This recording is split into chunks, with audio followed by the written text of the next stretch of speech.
उपमुख्यमंत्री देवेंद्र फडणवीस यांचे शिक्षक संघाच्या पदाधिकाऱ्यांना समस्या सोडवण्याचे ठोस आश्वासन। आज दिनांक 10 सप्टेंबर 2024 रोजी जिल्ह्यातील जामफळ धरण येथील भूमिपूजन प्रसंगी महाराष्ट्र राज्याचे उपमुख्यमंत्री माननीय देवेंद्र फडणवीस, पालकमंत्री तथा ग्रामविकास मंत्री गिरीश महाजन यांना धुळे जिल्हा प्राथमिक शिक्षक संघाच्या वतीने शिक्षकांच्या प्रलंबित समस्या संदर्भात मागण्यांसंदर्भात निवेदन देण्यात आले।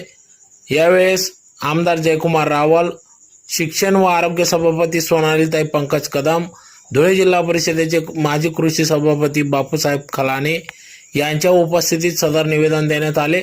तर यावेळी महाराष्ट्र राज्य प्राथमिक शिक्षक संघाचे राज्य उपाध्यक्ष संजय पोद्दार, धुळे जिल्हा प्राथमिक शिक्षक संघाचे अध्यक्ष गमन आबा पाटील, जिल्हा सरचिटणीस शरद पाटील